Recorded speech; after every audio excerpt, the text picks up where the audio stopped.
only answering to what he was being called. And I took him home and I spanked his butt, because you know that's what we do. I spanked his butt, and he was a little something, and he pulled my shirt tail, and he said, Mama, you know why I'm bad? I said, why you bad, Xavier? He said, because that's what everybody called me. So he was answering to what he's been called. So I want to just trickle up his story a little bit. His birthday is Christmas Eve. He came home on Christmas Eve. He was a little disoriented. He was acting a little different. Okay, it was his 16th birthday. He came upon his 16th birthday. He was acting a little different. He was acting a little irrational. I ain't always been saved. I heard Merv say, we ain't all that. I'm still not yet. I'm a work in progress. You understand what I'm saying, Pastor and all? I have to do my best work in prayer. And so so he was acting irrational. Me and him, I had to jack him up a little bit. We got in a little bit of a tussle. That had never been a problem in my household, because that's just something I don't tolerate. Let me start by saying this. He didn't come from a single parent home. He came from a 2-parent home. Okay? And so what happened was, somebody introduced my son to K2.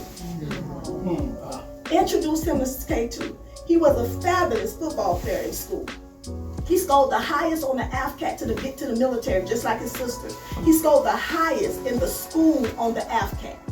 He got addicted to K2 at 16, completely destroyed his entire life. He suffers now, 28 years old. He suffers now from psychosis. He suffers now from schizophrenia. A whole plateau of things. I went everywhere. I'm trying to encourage you, to show you how important what this group is doing in your community. We don't have this in Jasper.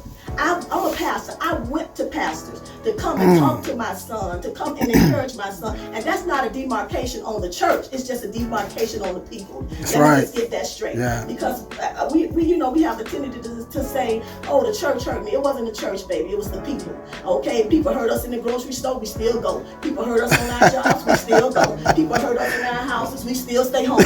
And so we cannot attribute what we done went through in the church as it relates to the church.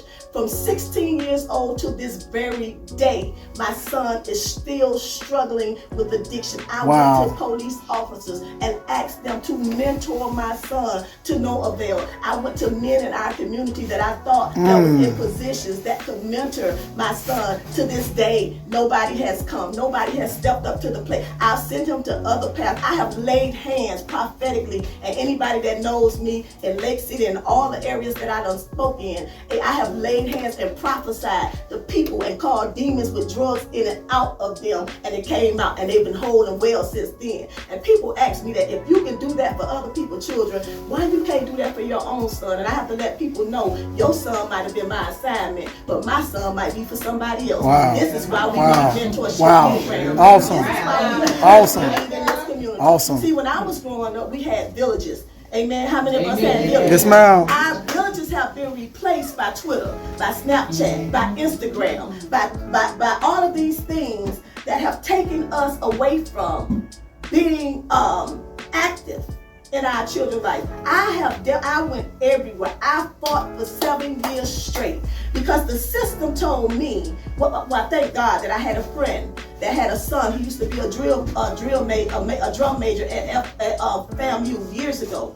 Got addicted by the drugs, and she told me, she said, before your son get 18, get legal guardianship of him, because if you don't get legal guardianship, you will have no jurisdiction over if anything happened to him.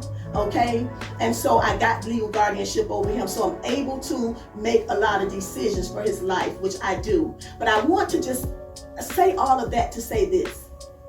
This what you have tonight is genuine. This what you have tonight, I wish I would have had this at even some point in what he's going through. I've never had it. I fought all the way to Tallahassee because the laws were changed. If he as a minor, they do not have to volunteer to go in a drug rehab. As a minor, they have to volunteer, to go in a drug rehab because the laws changed. That's why they built more private prisons to lock them up. And so if you all have somebody in this community that's doing what's taking place here tonight, it's an honor for you all to be sitting in this place tonight, 28 years old, still. Nobody has stepped forward to say, I will take your son at 28 years old, because you got to remember, he got addicted at 16. So although he's 28, his mind is still 16. There's still a boy inside that man. Come on, just waiting for somebody to take him by the hand and say, listen, there's something better out there than it is now. I told Mr. Murray when he came to the school to get that one student, he said what I said did something to him. What he did something to me.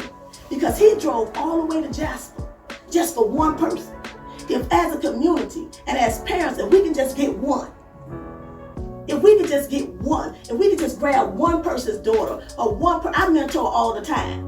I mentor women, I mentor young boys, I mentor all the time. But if we could just grab one person, child by the hand and pull them closer, pull them in the right place without battering and without beating them. Because one of the things I do personally is that I look at people through the eyes of God. A lot of times we look at people where they are now, because that's all we can see. Yeah. But I'm telling you, there's more to your sons, there's more to your daughters, there's more to your nephews, your nieces, your cousins, your uncles. There's more to them that meets the eye.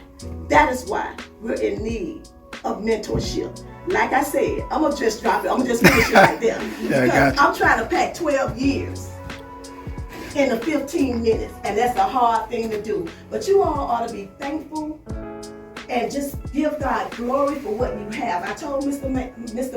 Mervin, I said, we gotta get this thing going in Jasper. We done had 3 deaths in 2 months. Brother man, mentorship is needed, and you all are blessed to have what you have. That brings me to my conclusion. Thank you for listening.